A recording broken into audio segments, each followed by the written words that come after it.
جریر نے بیان کیا، ان سے عمارہ نے، ان سے ابو ذرع نے اور ان سے حضرت ابو ہریرہ رضی اللہ عنہ نے کہ رسول اللہ صلی اللہ علیہ وسلم نے فرمایا، سب سے پہلا گروہ جو جنت میں داخل ہوگا ان کی صورتیں ایسی روشن ہوں گی جیسے 14ویں کا چاند روشن ہوتا ہے۔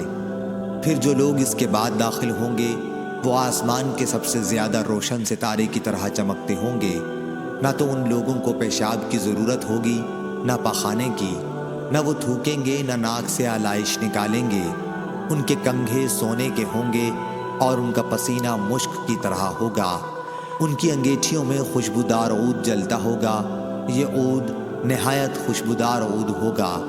ان کی بیویاں بڑی آنکھوں والی حوریں ہوں گی، سب کی صورتیں ایک ہوں گی، یعنی اپنے والد آدم علیہ السلام کے قد و قامت پر 60 ہاتھ اونچے ہوں گے۔ صحیح بخاری حدیث نمبر 3327۔ عائشہ رضی اللہ عنہا نے فرمایا کہ رسول اللہ صلی اللہ علیہ وسلم ایک کام کو چھوڑ دیتے اور آپ صلی اللہ علیہ وسلم کو اس کا کرنا پسند ہوتا، اس خیال سے ترک کر دیتے کہ دوسرے صحابہ بھی اس پر آپ صلی اللہ علیہ وسلم کو دیکھ کر عمل شروع کر دیں اور اس طرح وہ کام ان پر فرض ہو جائے۔ چنانچہ رسول اللہ صلی اللہ علیہ وسلم نے چاشت کی نماز کبھی نہیں پڑھی، لیکن میں پڑھتی ہوں۔ صحیح بخاری حدیث نمبر 1128۔ حضرت ابو ذر رضی اللہ تعالیٰ عنہ نبی صلی اللہ علیہ وسلم سے روایت کرتے ہیں کہ آپ نے فرمایا، صبح ہوتی ہے تو ابن آدم کے انگ انگ پر صدقہ لازم ہو چکا ہوتا ہے، چنانچہ اس کا اپنے ملنے والوں کو سلام کہنا صدقہ ہے، نیکی کا حکم دینا صدقہ ہے، برائی سے روکنا صدقہ ہے، راستے سے اذیت والی چیز کو دور کرنا صدقہ ہے، اور اہلیہ سے ہم بستر ہونا صدقہ ہے، اور ان سب سے چاش کی 2 رکعتیں کفایت کرتی ہیں۔ صحابہ نے کہا، اے اللہ کے رسول، انسان اپنی نفسانی خواہش پوری کرے اور یہ اس کے لیے صدقہ بنے؟ انسان اپنی نفسانی خواہش پوری کرے اور یہ اس کے لیے صدقہ بنے کیوں کر؟ آپ نے فرمایا، بتاؤ، اگر وہ یہ کام حلال جگہ میں نہ کرتا یعنی زنا کرتا تو کیا گناہ نہ ہوتا؟ سننے ابو داود حدیث نمبر 1285۔ نبی کریم صلی اللہ علیہ وسلم نے فرمایا، جو شخص جمعے کے دن غسل کرے اور خوب اچھی طرح سے پاکی حاصل کرے اور تیل استعمال کرے یا گھر میں جو خوشبو میسر ہو استعمال کرے، پھر نماز جمعہ کے لیے نکلے اور مسجد میں پہنچ کر 2 آدمیوں کے درمیان نہ گھسے، پھر جتنی ہو سکے نفل نماز پڑھے اور جب امام خطبہ شروع کرے تو خاموش سنتا رہے، تو اس کے اس جمعے سے لے کر دوسرے جمعے تک سارے گناہ معاف کر دیے جاتے ہیں۔ صحیح بخاری حدیث نمبر 883۔ عبد الرحمن بن ابی سعید نے اپنے والد حضرت ابو سعید خدری رضی اللہ عنہ سے روایت کی کہ رسول اللہ صلی اللہ علیہ وسلم نے فرمایا، جب تم میں سے کوئی نماز پڑھ رہا ہو تو کسی کو آگے سے نہ گزرنے دے، اور جہاں تک ممکن ہو اس کو ہٹائے، اگر وہ نہ مانے تو اس سے لڑے کیونکہ وہ شیطان ہے۔ یعنی مقصود یہ تھا کہ لوگوں کو اس گناہ سے ہر قیمت پر بچایا جائے اور نماز کی حرمت کا اہتمام کیا جائے۔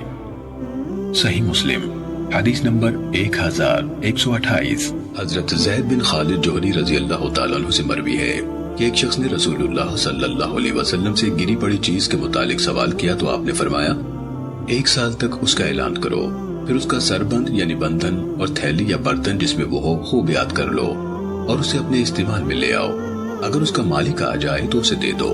پھر اس نے کہا، اے اللہ کے رسول، گمشدہ بکری کے بارے میں کیا ارشاد ہے؟ آپ نے فرمایا، اسے لے لو، یہ تمہارے لیے ہے یا تمہارے بھائی کے لیے یا بھیڑیے کے لیے؟ کہنے لگا، اے اللہ کے رسول، اور گمشدہ اونٹ؟ اس پر آپ غصے میں آ گئے حتیٰ کہ آپ کے رخسار سرخ ہو گئے، یا کہا کہ چہرہ سرخ ہو گیا، اور فرمایا، تمہیں اس سے کیا غرض؟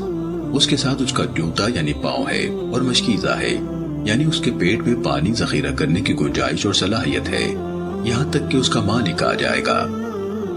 سننے ابو داود حدیث نمبر 1704۔ رسول اللہ صلی اللہ علیہ وسلم نے فرمایا کہ جو شخص جمعے کے دن غسل جنابت کر کے نماز پڑھنے جائے تو گویا اس نے ایک اونٹ کی قربانی دی، اگر اول وقت مسجد میں پہنچا، اور اگر بعد میں گیا تو گویا ایک گائے کی قربانی دی، اور جو تیسرے نمبر پر گیا تو گویا اس نے ایک سینگ والے مینڈھے کی قربانی دی، اور جو کوئی چوتھے نمبر پر گیا تو اس نے گویا ایک مرغی کی قربانی دی، اور جو کوئی 5ویں نمبر پر گیا اس نے گویا انڈا اللہ کی راہ میں دیا۔